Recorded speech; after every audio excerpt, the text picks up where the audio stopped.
الحمد للہ والصلاة والسلام على رسول اللہ اما بعد اعوذ باللہ السمیع العلیم من الشیطان الرجیم بسم اللہ الرحمن الرحیم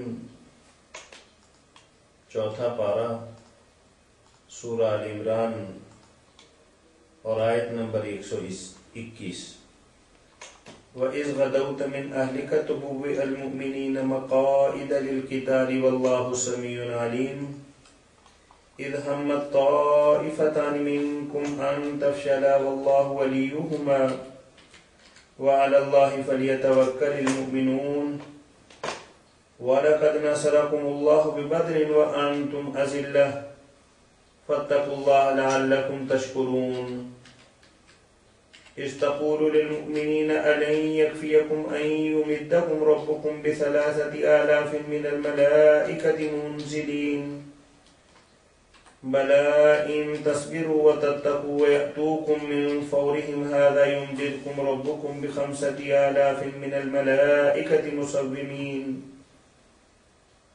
وما جعله الله إلا بشرى لكم ولتطمئن قلوبكم به وما النصر إلا من عند الله العزيز الحكيم ليقطع طرفا من الذين كفروا أو يكبتهم فينقلبوا خائبين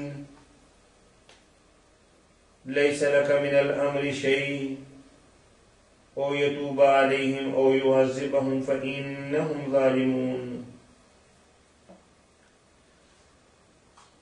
معزز خواتین و حضرات، سورہ آل عمران کی ان آیات مبارکہ کے اندر اللہ وحدہ لا شریک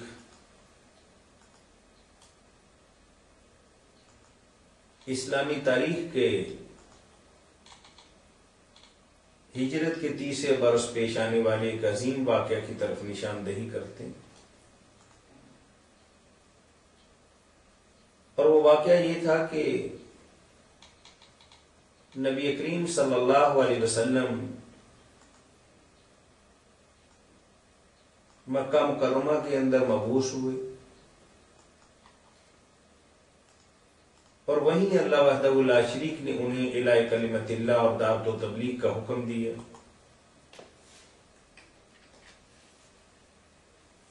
13 برس تک نبی کریم صلی اللہ علیہ وسلم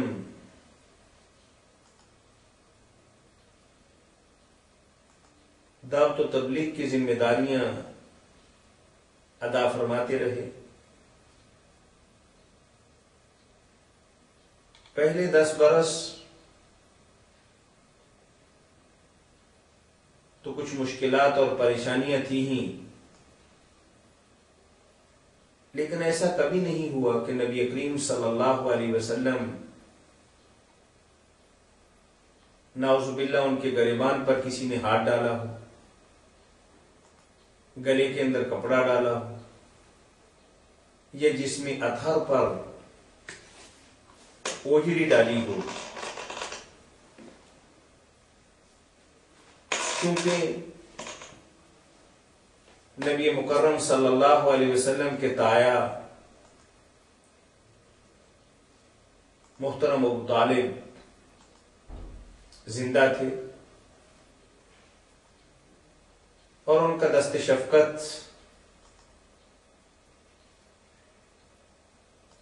اپنے بھتیجے جنہیں وہ اپنے بیٹوں سے بڑھ کے عزیز رکھتے تھے، حضور نبی کریم صلی اللہ علیہ وسلم پر تھا. اور مکہ کے اندر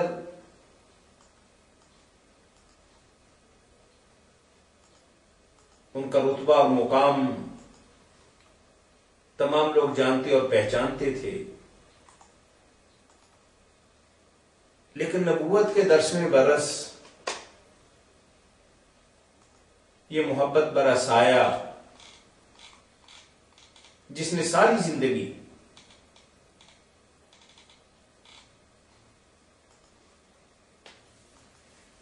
اسلام کی خدمت کی اور پیغمبر علیہ الصلوۃ والسلام کا قدم قدم پر ساتھ دیا، اور ان کا خوبصورت وجود اور ان کا گنا سایہ نبی کریم صلی اللہ علیہ وسلم کے لیے ٹھنڈک کا باعث تھا۔ اب نبوت کے 10ویں برس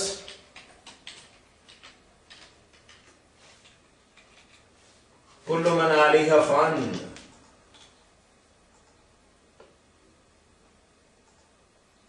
یہ شجر سایہ دار ابو طالب دنیا سے رخصت ہو گئے۔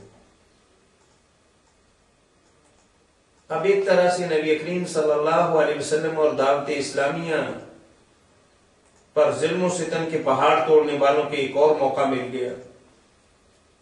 ایک بہت بڑا سہارا اور آسرا جو ان کی پشت پناہی کرتا تھا، اب نہیں۔ پھر اللہ کے نبی صلی اللہ علیہ وسلم طائف تشریف لے گئے کہ کوئی سہارا تلاش کرے، لیکن وہاں بھی جو کچھ ہوا وہ تاریخ کے صفحات پر رقم ہے۔ بالآخر جب مکہ مکرمہ کے حالات کسی طور پر اللہ کے نبی صلی اللہ علیہ وسلم اور دعوت اسلامی کے لیے موافق نہ رہے،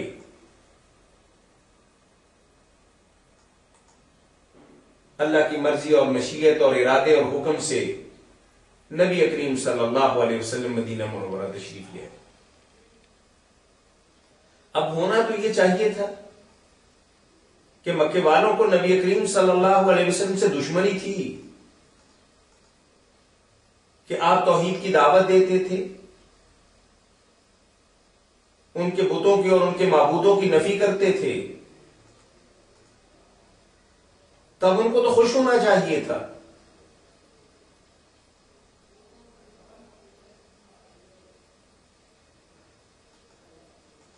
کہ وہ ہستی جسے وہ اپنا دشمن جانتے تھے اور ان پر ایمان لانے والے سارے مسلمان مکہ کو چھوڑ گئے، کہیں بھی چلے جائیں، مکہ والوں کو اسلام اور صاحب اسلام علیہ الصلوۃ والسلام سے دشمنی کو چھوڑ دینا چاہیے، اصولی اور اخلاقی بات۔ لیکن چونکہ وہ نبی کریم صلی اللہ علیہ وسلم اور اسلام کی دشمنی پر ادھار کھائے بیٹھے تھے، آپ مکہ مکرمہ سے مدینہ منورہ تشریف لے آئے۔ 1.5 برس کے بعد سن 2 ہجری کے اندر رمضان المبارک کے اندر تاریخ اسلام کا ایک عظیم ترین واقعہ پیش آیا جسے اللہ یوم الفرقان کے نام سے تعبیر کرتے۔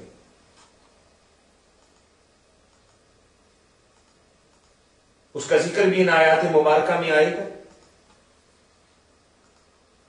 اب اس جنگ کے اندر قافلہ بھی بچ گیا، مال و اسباب جس کے لیے مکے والے تڑپ رہے تھے وہ بھی محفوظ طریقے سے راستہ بدل کے سالار قافلہ ابو سفیان بحفاظت مکہ مکرمہ لے گئے۔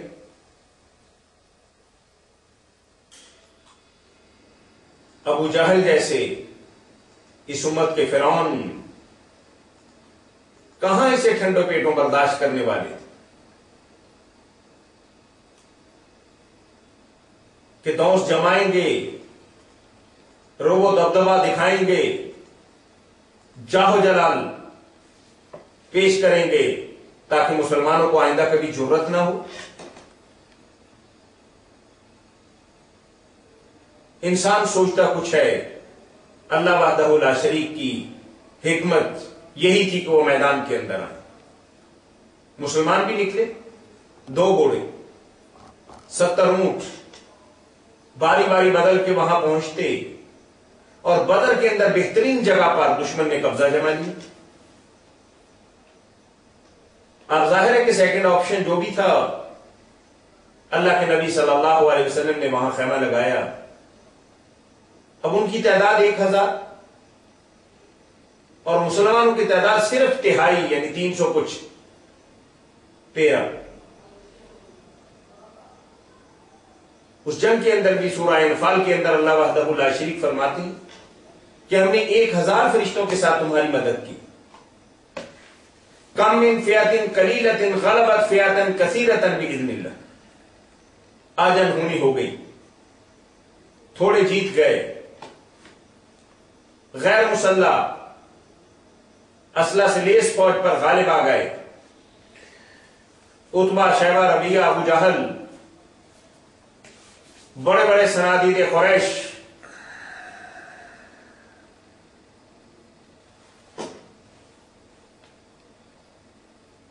موت کے گھاٹ اتر گئے. اور اتنے ہی لوگ قیدی بنا لی. اب 70 آدمیوں کا مارا جانا اور 70 ہی کا لگ بھگ قید ہو کے مدینہ منورہ کے اندر آ جانا. مکہ میں تو آگ لگ گئی, ہر گھر ماتم کدا بنا ہوا ہے. نوح کا نام ماتم کی کیفیت ہے, صفے ماتم ہر گھر کے اندر بچھی ہوئی. اب اس جنگ کے اندر مسلمانوں کی واضح فتح نے اسلام کے دشمنوں کو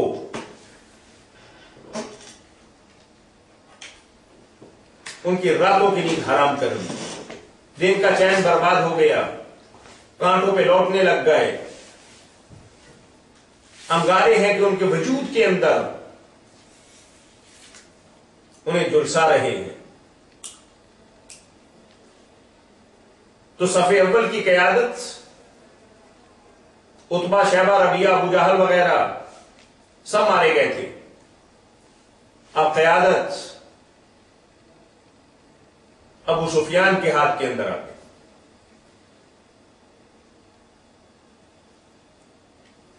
اعلان کر دیا گیا کہ اپنا سرمایہ اس اسلام کے خلاف جنگ کے لیے لے آؤ. 3000 کا لشکر جرار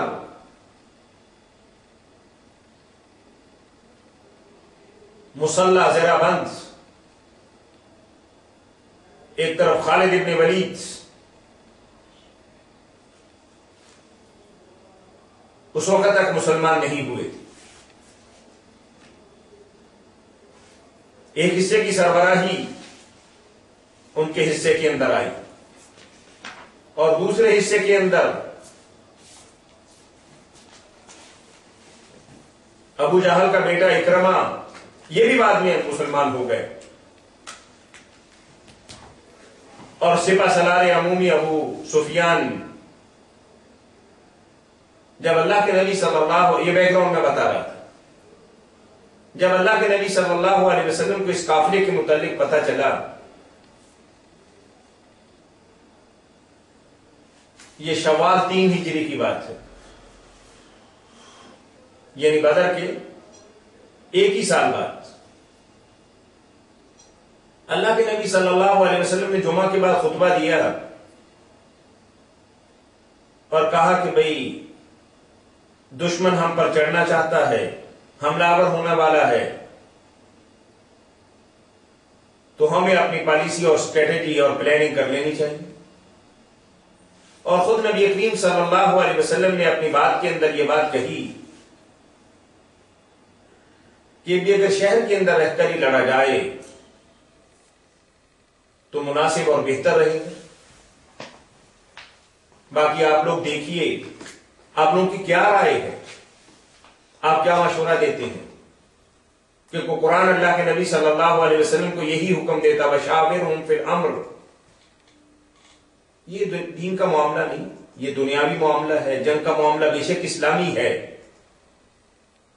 مل بیٹھ کر آپس کے اندر اس کو طے کر لیجیے.